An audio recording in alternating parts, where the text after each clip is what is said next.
15వ అధ్యాయము సాక్షి చైతన్యము. శ్రీ వశిష్ఠ మహర్షి ఇలా కొనసాగిస్తున్నారు. ఓ రామచంద్ర, ఘనీభూతమై సత్యము వలె కనిపించుచున్న ఈ దృశ్య పదార్థములు, అట్టి దృశ్య పదార్థములను దర్శించుచు పొందుచున్న ఈ చిత్తము, ఈ రెండూ కూడా మిథ్యయే. దృశ్య పదార్థాలు, చిత్తము రెండూ కూడా మిథ్యయే.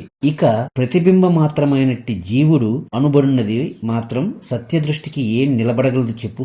కనుక నీవు, నేను, అతడు మొదలైన జీవభావము కూడా భావన మాత్రమే.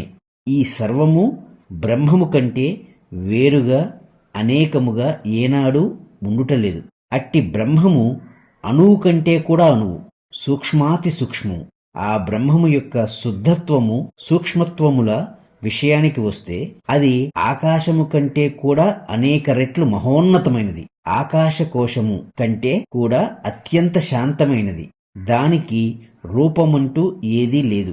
అది దిక్కు, కాలము మొదలైన వాటిచే బంధింపబడినది కాదు.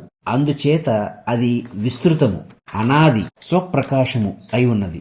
అట్టి చిద్రూప బ్రహ్మము లేని చోట వాసనలు, బుద్ధి, చిత్తము, ఇంద్రియములు, జీవము కూడా ఉండవు. ఈ విధంగా బ్రహ్మము పూర్ణమై, నిరాకారమై, ప్రశాంతమైనట్టి పరమపదముగా ఉత్తమ జ్ఞానులకు గోచరిస్తోంది. అయ్యది స్వస్వరూపంగా, సర్వస్వరూపంగా, సర్వాంతర్యామిగా, సర్వాతీతంగా సర్వదా అనుభవమవుతోంది. అప్పుడు శ్రీరాముడు, ఓ మహర్షి, చిత్తు అను ఆకృతి మాత్రమే కలిగి ఉన్నట్టి ఆ పరమార్థ తత్వము యొక్క రూపమెట్టిదో మరొక్కసారి సూక్ష్మ దృష్టిని అవలంబించి చెప్పండి. దానివలన మాకు జ్ఞానం వృద్ధి చెందగలదని, మీరు చెప్పబోయేదంతా మరింత స్పష్టంగా గ్రహించగలమని అనుకుంటున్నాను. శ్రీ వశిష్ఠ మహర్షి ఈ విధంగా చెప్తున్నారు. సర్వ వర్ణనములకు అతీతమై మహాప్రళయ సమయమున కూడా ఇంకా శేషించి ఉండే కారణమగు పరబ్రహ్మమును వర్ణించి చెప్తాను విను. అది ఎక్కడో ఉన్నది కాదు, ఎప్పటికో లభించేది కాదు. ఇప్పటికే సర్వజనుల యొక్క వాస్తవ స్వరూపముగా ఎల్లవేళలా లభించియే ఉన్నది. ఓ మానవుడా, ఒకసారి నీ చిత్తవృత్తులను నిరోధించు, మనస్సును ఆయత్తమునర్చి అనగా సిద్ధం చేసి చూడు. అప్పుడు మిగిలి ఉండేదేది? ఆ అవర్ణనీయ సాక్షి చైతన్యమే చిత్ అనబడు పరమాత్మ. అట్టి తత్వానుభవ సమయంలో ఈ దృశ్య జగత్తు నశిస్తుంది. శుద్ధ చైతన్య భావనచే దృశ్యము లేనిదగుటచే దర్శనము కూడా లేనిదగుచున్నది. దర్శనము లేనప్పుడు ఇక ద్రష్ట ఎక్కడ ఉంటాడు? ద్రష్ట, దృశ్యము, దర్శనము అట్టి త్రిపుటి లయించగా భాషించున్నదే బ్రహ్మము యొక్క స్వరూపానుభవం. ఈ త్రిపుటి అంతా భాషిస్తున్నది ఆ బ్రహ్మము వలననే, ఆ దానియందే. కనుక అది భాషించని క్షణమే లేదు. దాని అనుభవం మాత్రం, అనగా ఈ త్రిపుటి, ద్రష్ట, దర్శనము, దృశ్యములు పట్ల, ఈ త్రిపుటి పట్ల కించిత్ తన్మయత్వం కారణంగా ఆ బ్రహ్మము మరుగున పడటం జరుగుతోంది. నిజానికి బ్రహ్మము లేకపోవుట ఎప్పుడూ లేదు. జీవ చైతన్యము యొక్క చైత్యభావము, ఆయా వస్తు విషయములను ఆసక్తితో సమీపించి స్వీకరించే స్వభావము, ఆ చైత్యభావము లోపించిపోగా అప్పుడు మిగిలియుండు ప్రశాంత చిన్మాత్రమే ఆ పరమాత్మ స్వరూపము. ఒకానొకడు శరీరాదులతో కూడినవాడై ఈ లౌకిక జగత్తునందు సంచరిస్తున్నప్పటికీ అతని చిత్తము శబ్ద స్పర్శాది వికారములచే స్పృశించబడకయే నిర్లిప్తంగా, మౌనంగా, ప్రశాంతంగా ఉన్నదనుకో. అప్పుడు ఆ చిత్తము ఉండే స్థితే పరమాత్మ యొక్క స్వరూపము.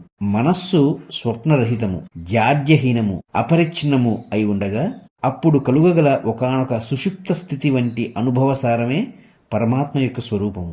ఓ రాఘవ, ఆకాశము యొక్క, వాయువు యొక్క, శిల యొక్క హృదయములను గమనించావా? అవి శూన్యత్వము, పూర్ణత్వము, ఘనత్వము కలిగి ఉంటాయి కదా. ఇవే చిన్మయ బ్రహ్మము యొక్క విశేషములు అని గ్రహించు. అద్రష్ట యొక్క భావాతీత స్వరూపమే శుద్ధతత్వమగు ఆత్మ యొక్క రూపము. అద్రష్ట యొక్క భావాతీత స్వరూపమే శుద్ధతత్వమగు ఆత్మ యొక్క రూపము. ఈ జీవుని యందు చైత్యభావము తెలియబడటం, చిత్తభావము తెలుసుకొనటం శాంతించాయనుకో. అప్పుడు మిగిలియుండి శాంతి రూప సత్తయే ఆ ఆది వస్తువు యొక్క స్వరూపము. చిత్ ప్రకాశము యొక్క, ఆకాశ ప్రకాశము యొక్క, ఇంద్రియ వృత్తుల యొక్క అంతరాంతరాలలో సర్వదా వికసించి ఉండేదే బ్రహ్మము యొక్క స్వరూపము. సమస్త దృశ్య పదార్థములు మరియు అంధకారము కూడా ఏ అనాది అనంత చిత్ శక్తి వలన తెలియబడుచున్నాయి? ఒక్కసారి ప్రశ్నించి తర్కించి చూడు. అయ్యదియే పరమాత్మ. ఈ జగత్తంతా యద్దానియందు ఉత్పన్నమై అద్దానికి అభిన్నమైనప్పటికీ వేరైనట్లుగా కనపడుతోంది. ఏది వ్యవహారపరమై కూడా శిలలాగా నిశ్చేష్టితమై ఉన్నది. ఏది ఆకాశము కాకపోయినప్పటికీ ఆకాశ స్వరూపమై ఉన్నది. అన్ని వైపులా అఖండితమై ఉన్నది. సర్వదా ప్రసరించు అనుద్వేగం అన్ఇమోషనల్ గా ఉండి ఉన్నట్టి యద్దాని నుండి ఈ జ్ఞాని జ్ఞానము జ్ఞేయములు ఉదయించి అస్తమిస్తున్నాయి. దర్పణంలోని ప్రతిబింబ వస్తువుల వలె యద్దానియందు ఈ జ్ఞాత జ్ఞేయములు ప్రతిబింబిస్తున్నాయి.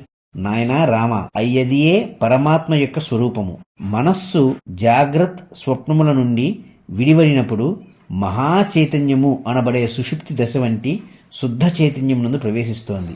చరాచర సృష్టి లయమైపోయినప్పటి అట్టి స్థితియందు పరమాత్మానుభవమే మిగులుచున్నది. రామా, ఓ సూక్ష్మగ్రాహి, వింటున్నావా? పరమాత్మ ఎక్కడ ఉన్నాడో అర్థమవుతోందా? ఒక ఉపమానం చెప్తాను విను. అచల స్వభావము గల స్థావర పదార్థములను చూస్తున్నాం కదా, వాటికి మనస్సు, బుద్ధి, ఇంద్రియములు లేవు. అయితే వాటి యందు శుద్ధ చైతన్య భావన మాత్రమే ఉన్నదనుకో. అట్టి స్థితిని పరమాత్మతో పోల్చవచ్చు.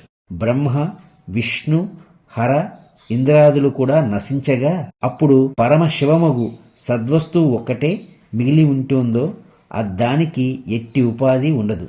కాబట్టి నిరుపాధికము, నిర్వికల్పము అను పేరుతో చెప్పబడుతోంది. అనగా ఉపాధి లేనిది, వికల్పము లేనిది. విశ్వసంజ్ఞ పరిత్యజించబడినప్పుడు ఇక ఆపై చైతన్యమందు బ్రహ్మమే శేషించుచున్నది. నీ యొక్క, నా యొక్క, ప్రతి జీవుని యొక్క నిత్యమై వెలుగుచున్న సత్యస్వరూపము ఆ పరమాత్మయే గాని వేరేమీ కాదు. వేరు అని తలుచుటయే సంసారము, వేరు కాదు అని తలుచుటయే అసంసార స్వరూప మోక్షము.